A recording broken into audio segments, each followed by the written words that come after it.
दोस्तों, स्वागत है आपका मेरे चैनल पर। दोस्तों, कैसे हैं आप सब? आशा करती हूँ कि आप सब भी ठीक ठाक होंगे और मेरी तरह ही जन्माष्टमी की तैयारियों में जुटे होंगे। तो सबसे पहले आप सबको जन्माष्टमी की ढेर सारी शुभकामनाएं। और अभी बज रहे हैं दोपहर के 12 और आज मेरा यहाँ सभी व्रत हैं। तो अभी मैंने सबको दे दिया फलाहार, ये लोग खा लिए हैं। तो अब थोड़ा सा मैं निश्चिंत हूँ कि अभी कुछ देर तक किसी को भूख नहीं लगेगी। और मैंने किचन वगैरह पूरा साफ कर लिया है और अब मैं शाम की पूजा के लिए मुझे जो भोग में बनाना है वो सब बनाऊंगी।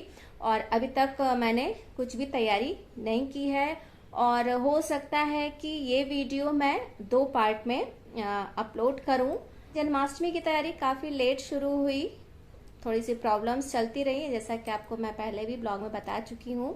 तो प्रॉपर जो तैयारी थी वो मैंने कल यानी कि 18 को स्टार्ट की। तो सारी शॉपिंग वगैरह की। मैंने जन्माष्टमी के लिए क्या क्या लिया है ये सब पहले आपको दिखा देती हूँ और इसके बाद फिर जाऊंगी किचन में और किचन में भोग जो चढ़ना है शाम को वो सब बनाऊंगी। साथ में ही थोड़ा सा डेकोरेशन भी करना है, झूला वगैरह सजाना है गोपाल जी का।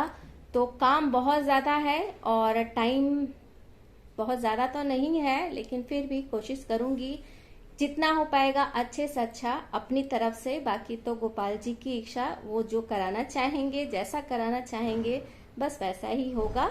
तो पहले तो आपको दिखा देती हूँ कि मैंने जन्माष्टमी के लिए भगवान जी के लिए क्या क्या खरीदारी की है। सबसे पहले तो मैं आपको ये झूला दिखाती हूँ। लास्ट ईयर मैंने जो झूला लिया था वो काफ़ी छोटा था, उसमें गोपाल जी अच्छी तरह से बैठ नहीं पाते थे, लेकिन इस बार थोड़ा सा बड़ा लिया है। ये पीतल का है। साथ में मैंने कुछ आर्टिफिशियल मैरीगोल्ड की माला ली है डेकोरेशन के लिए। कुछ पहले से भी पड़ी है, देखते हैं कितना और किसका कहाँ पे मैं यूज़ कर पाती हूँ। 2 का सेट था ये और कुछ इस तरह से दिख रहा था, मुझे काफ़ी अच्छा लगा इसलिए ले लिया। ये भगवान जी का बिस्तर का सेट है, कॉटन का है, मेरे पास कॉटन का नहीं था इसलिए इसे भी ले लिया। बैलून, इसके बिना तो जन्मदिन अधूरा है। साथ में मोर, तोता और पेड़, ये भी सजाने के लिए लिया है। और ये गोपाल जी के लिए छोटे छोटे से खिलौने हैं जिसमें टेनिस, बैट बॉल और छोटी सी साइकिल है। और ये रही मेरे गोपाल जी की जूतियाँ। इस समय गोपाल जी के बहुत ही सुंदर सुंदर वस्त्र मिल रहे हैं और पीले रंग का मैंने 2 ले लिया है क्योंकि पीले की अक्सर ज़रूरत पड़ती है।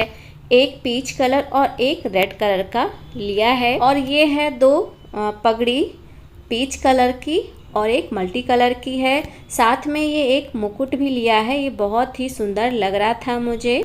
और मैंने कुछ एक्स्ट्रा भी उनके श्रृंगार का सामान लेकर रख लिया है क्योंकि अक्सर ही इनकी ज़रूरत पड़ती रहती है। तो ये थी मेरी कल की पूरी शॉपिंग। तो चलिए अब चलते हैं किचन में भगवान का भोग प्रसाद बनाने के लिए। यहाँ पर मैं सबसे पहले बनाऊंगी नारियल का लड्डू, जिसके लिए हल्की गरम कढ़ाई में मैंने 250 ग्राम खोआ डाला है। अब इसे कढ़ाई में सबसे पहले अच्छी तरह से फैला दे रही हूँ। गैस की आंच धीमी ही है इस समय। अब इसमें मैं 1 कटोरी के करीब चीनी डाल दे रही हूँ। इसे अच्छी तरह से मिला करके धीमी आंच पर तब तक रखूँगी जब तक कि चीनी अच्छी तरह से पिघल न जाए। बीच बीच में इसे चलाते भी रहेंगे, नहीं तो मावा जलने लगता है। ध्यान रखिएगा गैस की आंच तेज ना हो। कुछ देर बाद देखिए ये कुछ इस तरह से दिखने लगा है, चीनी अच्छी तरह से मेल्ट हो गई है। अब गैस की आंच तेज करके 2 से 3 मिनट तक हम इसे भून लेंगे।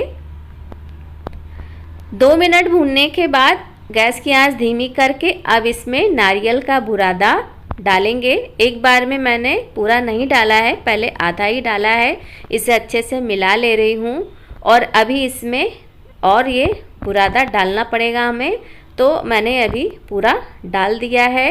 अब इन्हें अच्छी तरह से मैं मिला लूँगी और गैस की आंच मैंने इस समय बंद कर दी है। ये बहुत ही आसानी से और कम समय में बन जाने वाले लड्डू हैं।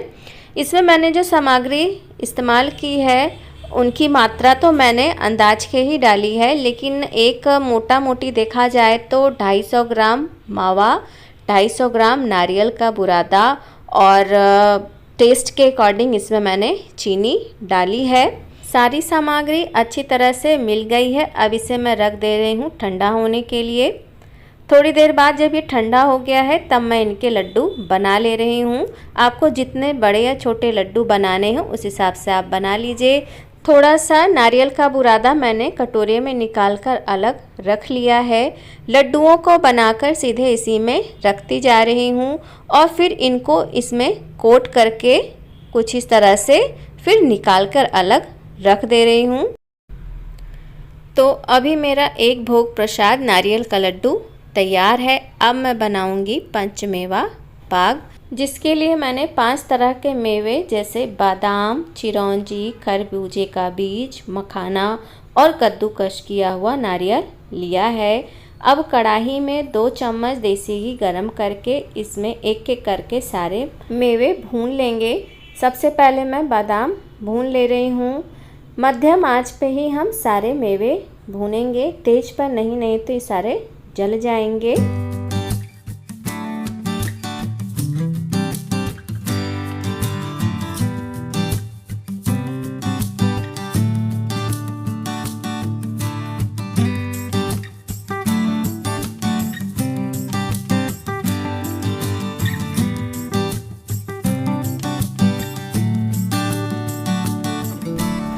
मखाना मैंने गलती से पहले ही घी में डाल दिया, जिसकी वजह से मखाने ने सारा घी सोख लिया। तो अभी मुझे कढ़ाई में दोबारा से घी डालना पड़ा है। अब इसमें मैं थोड़े से गोंद तल लूँगी क्योंकि ये भी तलना रह गया था।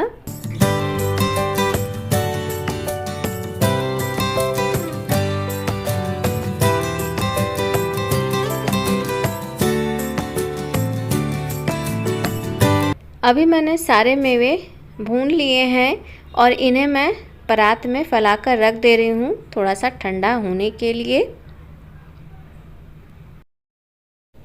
सारे मेवे ठंडे हो गए हैं। अब नारियल को छोड़कर बाकी सारे मेवों को ग्राइंडिंग जार में डालकर इन्हें हल्का सा क्रश कर लेंगे।